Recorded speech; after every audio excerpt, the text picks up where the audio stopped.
एक बार फिर से आप सभी का बहुत बहुत स्वागत है। आज की इस वीडियो में फिजिक्स कक्षा 12वीं जो एमपी बोर्ड ने आपके लिए प्रश्न बैंक जारी किया है त्रैमासिक परीक्षा का, आप यहां पे देख सकते हैं। प्रश्न बैंक विषय भौतिकी कक्षा 11वीं 2025-26 त्रैमासिक परीक्षा के लिए इसके पूरे उत्तर मैं आपको इस वीडियो में बताने वाला हूं, तो सभी लोग पूरा वीडियो देखिएगा और अच्छे से इसको तैयार कर लीजिएगा, क्योंकि इस बार जो आपका त्रैमासिक पेपर बनेगा पूरा का पूरा प्रश्न बैंक से बनने वाला है, तो इसको आप काफ़ी अच्छे से कर लीजिएगा। तो चलिए शुरू करते हैं वीडियो। पूरा वीडियो ध्यान से देखना है, आप लोग को एक एक क्वेश्चन बढ़िया से करना है।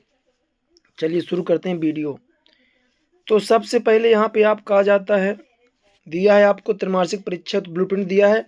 आप यहाँ देख सकते हैं पूरा पूरा ब्लूप्रिंट दिया है। पहला पार्ट, दूसरा पार्ट, तीसरा, चौथा और पांचवा पार्ट रहेगा आपका। ठीक है, पूरा दिया किस पार्ट से कितने नंबर का आने वाला है। तो चलिए आगे अब इसके क्वेश्चन, इसको आप स्क्रीनशॉट ले लीजिएगा। आपको टोटल 5 पार्ट तक पढ़ना है ना। यहाँ पे कुछ निर्देश आपको दिए गए हैं, कैसे आपका प्रश्न पत्र निर्माण है, क्या सारी चीजें रहेंगी। यहाँ पे पूरा निर्देश सब कुछ दिया है। सबसे पहले पहला प्रश्न आता है यहाँ पे कि निम्नलिखित में कौन सी मूल राशि है। आपको यहाँ बताना है कि मूल राशि कौन सी है, चाल, आवेश, बल या फिर ताप। तो इसका सही उत्तर हो जाएगा आपका ताप। ठीक है, दूसरा आता है निम्न में से कौन सा व्युत्पन्न मात्रक है, किलोग्राम, न्यूटन, मीटर, कैंडेला। आपको पता है कि किलोग्राम तो मूल मात्रक है, मीटर भी मूल मात्रक है, लंबाई को हो जाएगा, द्रव्यमान का किलोग्राम, जो तीव्रता कैंडेला होता। बचा क्या आपका न्यूटन, तो न्यूटन यहाँ पे आपका सही उत्तर हो जाएगा। तीसरे में आते हैं निम्न में मूल मात्रक नहीं। आपको यहाँ पे क्या बताना है कि मूल मात्रक नहीं है। ऑप्शन क्या क्या है, मीटर, केल्विन, एम्पियर, लीटर। तो मीटर लंबाई का, केल्विन ताप का और एम्पियर धारा, विद्युत धारा का। बचा क्या, लीटर। तो आपका लीटर यहाँ पे सही उत्तर हो जाएगा। चौथा प्रश्न आता है संख्या 0.0010 में सार्थक अंकों की संख्या। तो यहाँ पे 1, 2, 3 या फिर 4। तो जो आपकी संख्या है 0.0010 में सार्थक अंक कितने, 2। कितनी हो जाएगी, 2 हो जाएगी। इसका उत्तर हो जाएगा आपका 2। पांचवा आता है आपका संख्याओं 436.32, 227 एवं 0.301 का योग उपयुक्त सार्थक अंकों में है। ठीक है, तो ये हो जाएगा आपका ऑप्शन नंबर 7। ठीक है, 6 नंबर हो जाएगा आपका, 663.8। आगे बढ़ते हैं। विमीय रूप में सही संबंध है, विमीय रूप में सही संबंध है। तो यहाँ पे हो जाएगा आपका ऑप्शन नंबर 7, के बराबर 1/2 mv² प्लस ma, है ना। आगे बढ़िए, पूरे उत्तर में आपको इस वीडियो में बताने वाला हूँ, बने वीडियो के अंत तक आप लोग।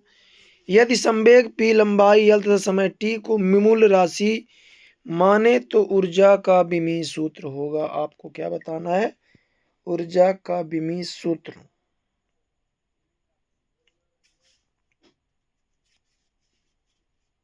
तो हो जाएगा ऑप्शन नंबर आ, PL2 T-2।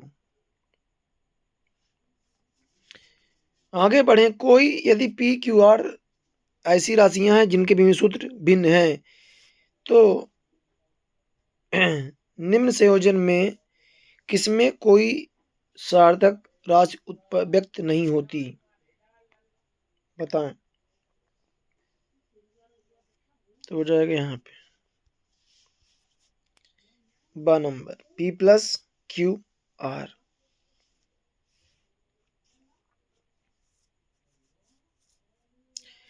भौतिक राशियों के निम्न जोड़ों में से किस जोड़े का विमीय सूत्र समान नहीं है?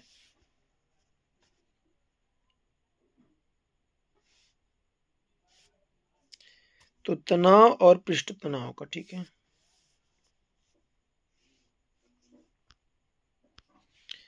अब आते हैं रिक्त स्थान की पूर्ति पे। ध्यान से देखिएगा। घन का आयतन मीटर क्यूब में, किसी 1 सेंटीमीटर वाले घन का आयतन तो 10⁻⁻⁶।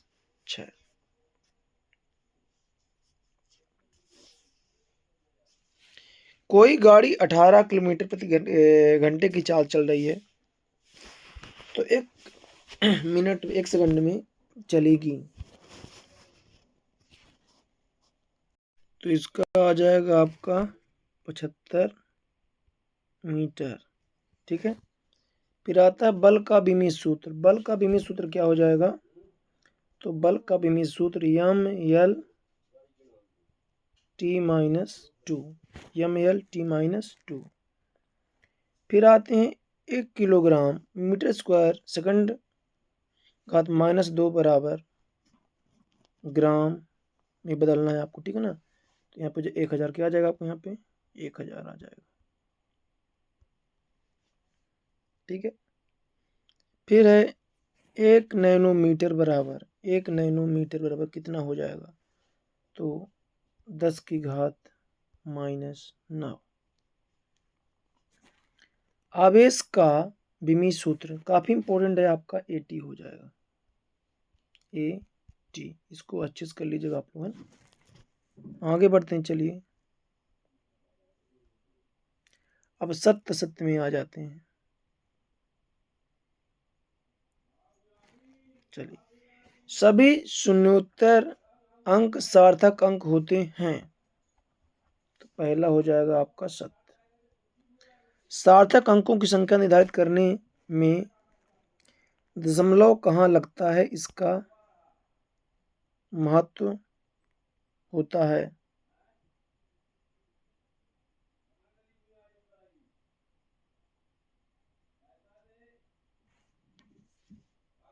प्रश्न क्या है?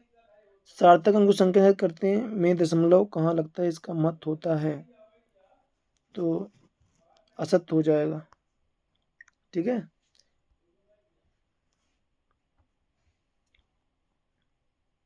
किसी मापन में विभिन्न मात्रकों के परिवर्तन के चयन से सार्थक अंकों की संख्या परिवर्तित नहीं होती है। तो सत्य हो जाएगा।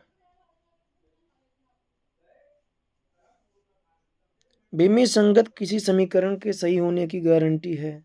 असत्य। एक एक क्वेश्चन आप लोग बढ़िया से करिएगा। ठीक है ना। फिर कैंडेला किस राशि का मात्रक है? तो कैंडेला हो जाएगा ज्योति तीव्रता। किसका हो जाएगा? ज्योति तीव्रता का मात्रक क्या होगा? कैंडेला होगा। फिर स्टे रेडियन किस राशि का मात्रक है? ठोस कोण का, है ना, या घन कोण कह सकते हैं। ठीक है ना, रेडियन और स्टे रेडियन, है ना, तो घन कोण, है ना। मोल किस राशि का मात्रक है? तो मोल हो जाएगा पदार्थ की मात्रा। किसका हो जाएगा? पदार्थ की मात्रा का। फिर आते हैं बल के मात्रक न्यूटन को मूल मात्रकों के रूप में लिखिए। न्यूटन को हमें किस में लिखना है? मूल मात्रक के रूप में। तो हो जाएगा आपका किलोग्राम मीटर स्क्वायर घात -2। ठीक है, फिर एम्पियर तथा न्यूटन में कौन सा मूल मात्रक है? तो एम्पियर क्या हो जाएगा आपका? मूल मात्रक हो जाएगा। एम्पियर क्या हो जाएगा? मूल मात्रक हो जाएगा। ठीक है, अब 2 नंबर वाले प्रश्न आपके सामने ये रहे। ठीक है, तो मूल राशियां किन्हें कहते हैं? वे राशियां जिनके मात्रक मूल मात्रक होते हैं। मूल राशियां कहलाती हैं। ऐसी राशियां जिनके मात्रक मूल मात्रक होते हैं, ठीक है। व्युत्पन्न राशियां, वे राशियां जिनके मात्रक क्या होते हैं, व्युत्पन्न होते हैं, व्युत्पन्न राशियां कहलाती हैं, ठीक है। फिर आता है तीसरा प्रश्न कि कार्य के मात्रक को मूल मात्रकों के रूप में व्यक्त करना है आपको, है ना। तो वही काल का मात्रक मूल मात्रक क्या हो जाएगा, kg मीटर स्क्वायर एस के -2, है ना। पहले आप कार का सूत्र लिखेंगे, ठीक है ना, कार का लिख देंगे सूत्र, इसको हल करेंगे, ठीक है। फिर बीमी सूत्र किसे कहते हैं, सारे प्रश्न आपको दिए गए हैं, है ना। इनको आपको अच्छे से करना है, ठीक है। आप अगर आपको इसी तरह से 2 नंबर 3 नंबर और अन्य पार्ट के ऑब्जेक्टिव चाहिए तो आप हमें कमेंट करिए, संपूर्ण उत्तर हम आपको करवा देंगे, पूरा PDF प्रोवाइड करा देंगे। ज़्यादा से ज़्यादा दोस्तों में शेयर करिएगा। आगे का वीडियो चाहिए तो आप कमेंट जरूर करिए, ठीक है।